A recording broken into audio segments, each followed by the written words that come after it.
नमस्कार। Sickle cell परिचर्चा भाग 3 में हम जानेंगे कि कोरोना के दौर में सिकल सेल के मरीजों को किन आवश्यक बातों का ध्यान रखना होगा। सर, पहला सवाल, कोरोना में क्या कोई विशेष प्रभाव, जैसा कि भाग 2 में आपने बताया था कि अन्य संक्रमण के प्रभाव में आ सकते हैं सिकल सेल के मरीज, तो कोरोना के दौर में किन बातों का ध्यान रखना चाहिए सिकल सेल के मरीजों में, या सामान्य जन से कुछ और अलग हटके या विशेष प्रभाव पड़ेगा क्या कोरोना का? सही सवाल है। आज की परिस्थितियों में जब कि हम कोरोना के वैश्विक महामारी से जूझ रहे हैं, हमारा प्रदेश भी उससे अछूता नहीं है। निश्चित रूप से सिकल सेल के जो मरीज हैं वो भी अछूते नहीं रह सकते हैं, उन्हें भी इस समस्या से दो चार करने होंगे।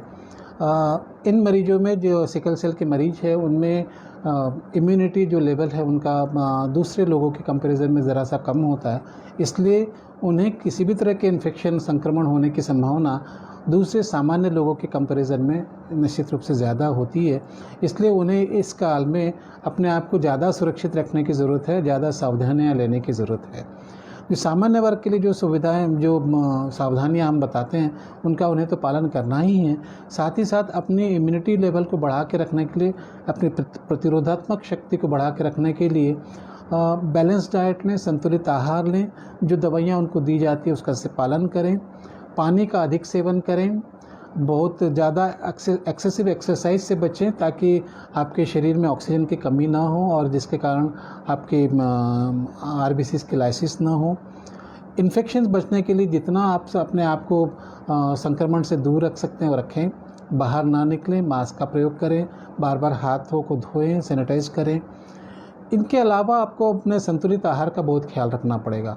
हम दूसरे लोगों को भी कहते हैं कि अपनी इम्यूनिटी बढ़ाने के लिए जिंक का सेवन करें, फॉलिक एसिड का सेवन करें, वो चीज़ें हम इनके ट्रीटमेंट में भी देते हैं, तो उनको बिल्कुल भी नज़रअंदाज ना करें, उसका लगातार सेवन करें।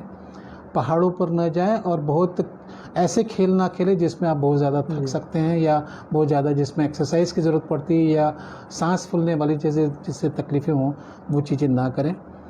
अपने आप को बहुत ज़्यादा ठंड से और बहुत ज़्यादा गर्मी से बचा के रखें। ये सामान्य सी सुविधाएं, सावधानियां हैं जो इनको आपको बरतना है। और इसके अलावा किसी भी संदिग्ध व्यक्ति के संपर्क में न आए जिससे आपको ये संक्रमण, कोरोना का संक्रमण लग सकता है। इसलिए अपने घर में ही रहें, सुरक्षित रहें और संक्रमण से बचने के लिए जो टीकाकरण का अभियान चलाया जा रहा है उसमें भाग लें। अपने आप को टीकाकरण का ज़रूर टीकाकरण कराएं। बहुत ही महत्वपूर्ण बातें आपने कही और साथ में टीकाकरण का भी उल्लेख किया, तो एक सवाल इसी को लेके भी बनता है कि टीकाकरण कितना सुरक्षित होगा सिकल सेल के मरीजों के लिए? सिकल सेल के मरीजों को टीकाकरण न सिर्फ सुरक्षित है बल्कि ज़्यादा ज़रूरत है उसकी। सामान्य लोगों के कंपैरिजन में उनको इसकी आवश्यकता ज़्यादा है, इसलिए जो टीकाकरण की मुहिम चलाई जा रही है उसमें आप हिस्सेदारी लें। अपने बच्चों को जिनको भी सिकल सेल की बीमारी है उनका टीकाकरण ज़रूर कराएं। और जो कोवैक्सीन और कोविशील्ड जो वैक्सीन्स हमारे इंडिया में अभी अवेलेबल है और उसका जो प्रोटोकॉल बनाया गया है, कितने अंतराल में ये वैक्सीन्स देनी है, उसका पालन करें। यदि कोवैक्सीन लेते हैं तो 1 महीने के अंतराल में 2 डोजेज़ लगाएं। यदि कोविशील्ड लेते हैं तो एक पहला डोज़ लगाने के लगभग 3 महीने बाद आप दूसरा डोज़ लगाएं। और उसके बाद जब बूस्टर डोज़ की बात आएगी तो उसके बाद कई जानकारी आपको बाद में दी जाएगी। तो इन्हें टीकाकरण के लिए ज़रूर जाना चाहिए और ज़रूर लगाना चाहिए। ये कहना चाहूँगा कि इन बच्चों को दूसरे बच्चों के तुलना में टीकाकरण की ज़्यादा ज़रूरत है। बहुत बहुत धन्यवाद सर। जैसा कि आपने जाना कि सिकल सेल के जो मरीज हैं, जो बच्चे हैं, उनको टीकाकरण तो निश्चित तौर पे ही करना चाहिए। आम जनों के साथ, सामान्य लोगों के साथ इनको भी टीकाकरण कराना चाहिए। सिकल सेल के मरीजों के लिए भी टीकाकरण बिल्कुल सुरक्षित है। अगला जो मेरा सवाल, ये कोरोना से हटके भविष्य के पालकों के लिए, कि अगर आप शादी की उम्र में हैं और आप शादी करने जा रहे हैं और आप फैमिली प्लानिंग कर रहे हैं, तो ऐसे जो जोड़े हैं, ऐसे जो अविवाहित हैं, जो कुछ दिनों में विवाहित हो जाएंगे, उनको किन बातों का ध्यान रखना चाहिए भविष्य की पीढ़ी को सिकल सेल से बचाने के लिए? ये समझता हूँ कि सबसे अच्छा सवाल है, क्योंकि जो आज की स्थिति में बच्चे जो पीड़ित हैं वो तो पीड़ित है ही हैं, लेकिन हमारी कोशिश ये होनी चाहिए कि आने वाली जनरेशन में, आने वाली पीढ़ी में हम इस बीमारी को कितना कम कर सकते हैं और कैसे कम कर सकते हैं। इसके लिए जेनेटिक काउंसलिंग होती है, मैरिटल काउंसलिंग होती है, विवाह के समय जो समझाइश दी जाती, काउंसलिंग की जाती, वो बहुत ज़रूरी है। ख़ासतौर पे युवा वर्ग के लोग जो शादी की उम्र के लोग हैं, चाहे वो मेल हो या फीमेल हो, उन्हें इस बात का ध्यान रखना चाहिए, अपने बल्कि सिकलिंग की जांच भी करा लेनी चाहिए। ख़ासतौर पे उन लोगों को जो इस समुदाय से बिलोंग करते हैं, इन समुदाय में जिनमें ये बीमारी ज़्यादा पाई जाती है। यदि आप उस समुदाय के हैं तो निश्चित रूप से अपनी सिकलिंग की जांच करा लें, चाहे वो छोटी सिकलिंग हो या बड़ी सिकलिंग हो। यदि ऐसी कोई भी अवस्था है तो भी मैं बताना चाहूँगा कि ये लोग शादी कर सकते हैं। सवाल ये है कि जब जिससे आप शादी कर रहे हैं उसका ज़रूर ख्याल रखें, वो दूसरा जो पार्टनर है उसको ये बीमारी नहीं होनी चाहिए। यदि आपको एसएस या बड़ी सिकलिंग की बीमारी है तो सामने वाले को ये बीमारी ना हो, बिल्कुल भी ना हो तो ज़्यादा अच्छा, तो वो आपकी नई जनरेशन में ये बीमारी संक्रमित रूप से नहीं फैलेगी, जेनेटिक रूप से नहीं आएगी। यदि आप कारक में हैं या वेक्टर जिसको कहते हैं, हेटेरोजाइगस कंडीशन में हैं, जिसको हम छोटी सिकलिंग कहते हैं, उन्हें भी ये ध्यान रखना चाहिए कि जिस पार्टनर के साथ आप शादी करने जा रहे हैं, चाहे वो वर हो या वधू हो, उसकी भी जांच करा लें, उसको ये बीमारी नहीं होनी चाहिए, ताकि आने वाली जनरेशन सुरक्षित हो और आपके अपने बच्चे जो अगली पीढ़ी में होंगे वो इस बीमारी से ग्रसित ना हो।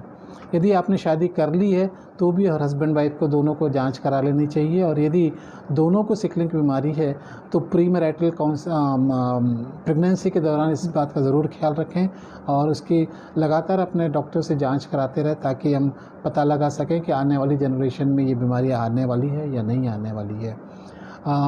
प्रीनेटल डायग्नोसिस पॉसिबल है, जन्म के पहले इसकी जांच की जा सकती है, जन्म के तुरंत बाद भी न्यूनेटल बच्चों की भी जांच हो जाती है, ताकि उनको पता लगा सकें कि ये सिकल के डिफेक्टिव जीन्स उस पीढ़ी में आए या नहीं आए, उन बच्चों में आए हैं या नहीं आए, और उस हिसाब से डॉक्टर्स की सलाह से आप आगे की फ्यूचर की प्लानिंग कर सकते हैं, योजना बना सकते हैं। तो युवा वर्ग से मैं ज़रूर चाहूँगा, जब आप शादी के समय अपनी जन्म की कुंडली बनाते हैं तो जन्म की कुंडली तो ज़रूर मिलाएं, उसके साथ साथ आप सिकल की भी कुंडली का ज़रूर पालन करें, उसको भी मिला के देखें, ताकि वर और वधू दोनों में यदि किसी को ये बीमारी है तो दूसरे पक्ष को ये बीमारी नहीं होनी चाहिए, ताकि हम आने वाली जनरेशन में इसका की रोकथाम कर सकें। विश्व के कुछ ऐसे देश हैं जहाँ पे विवाह के पूर्व सिकलिंग की जांच कराना कंपलसरी कर दिया गया। ये मैंडेटरी है कि आपको जांच करानी पड़ेगी, और जांच के आधार पे ही आप को शादी की इजाज़त दी जाती है, ताकि किसी दोनों पक्षों को ये बीमारी यदि होगी तो वो उस शादी को परमिशन नहीं दी जाती है। तो इस तरह की समस्या हमारे देश में भी है, तो इसलिए ये युवा वर्ग के लोग जिनको अभी शादी करनी है वो इस बात का ज़रूर ख्याल रखें और सिकल की कुंडली का मिलान ज़रूर करें। बहुत बढ़िया बात कही सर। गुणों की मिलान के साथ साथ सिकल का भी मिलान कर लेना चाहिए, क्योंकि भविष्य की सुरक्षा की प्रयास आज से हम करें तो बेहतर होगा। हमारी सवालों की श्रृंखला या लिस्ट कहूँ या सूची कहूँ, ये तो समाप्त हो गई, और मेरी उम्मीद है कि हमारे दर्शकों को लगभग सवालों के उनके जवाब मिल गए होंगे। लोगों में एक समझ आई होगी कि सिकल सेल से किस प्रकार से लड़ना है और इसका उपचार क्या है, लक्षण क्या है और क्या इसके भ्रम है जिनसे हमें दूर रहना है। अंत में कोई संदेश आप हमारे माध्यम से जनता या दर्शकों को देना चाहें? हाँ, ये जो सामान्य बातें मैंने बताई, इसके अलावा भी यदि आपकी कोई जिज्ञासाएं हैं तो आप अपने आसपास के मेडिकल कॉलेजेस में, डिस्ट्रिक्ट हॉस्पिटल में, प्राइमरी हेल्थ सेंटर में, सब सेंटर्स में, जहाँ भी डॉक्टर्स हैं, ये छोटी छोटी जानकारियाँ कोई भी डॉक्टर आपको ज़रूर दे सकता है। उनसे आप सलाह लें, उनके पास जाएं, और कभी किसी बड़ी समस्या की बात आती है तो आप चिकित्सा महाविद्यालय में जाएं, हमारे इंस्टीट्यूट में आएँ जो यहाँ पे अवेलेबल है, sickle cell institute Chhattisgarh, jail road में, रायपुर में। वहाँ के टोल फ्री नंबर पे आप बात कर सकते हैं, हमारे फ़ोन नंबर पे बात कर सकते हैं।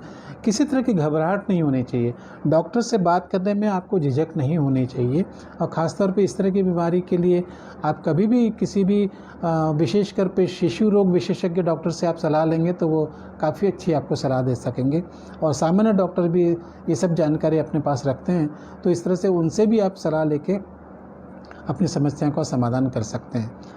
और विशेष रूप से आने वाली पीढ़ी में इस रोग का फैलाव ना हो, इसका ज़रूर ध्यान रखें। बातों का हमारी परिचर्चा का निचोड़ यही है कि सावधानी सतर्कता ही सुरक्षा का पैमाना है, मानक है। अगर आपको लक्षण दिखते हैं तो जांच कराइए, जांच कराने के बाद उसका सही उपचार कीजिए और डॉक्टर की सलाह माने, चाहे कोरोना हो चाहे सिकल सेल हो, इलाज संभव है। आज के लिए इतना ही। उम्मीद है कि आप सुरक्षित होंगे, स्वस्थ रहेंगे और अपना और अपने लोगों का ध्यान रखेंगे। सर बहुत बहुत धन्यवाद, आप हमारे साथ जुड़े हैं, लोगों को इतनी अच्छी जानकारी दी। Thank you. धन्यवाद।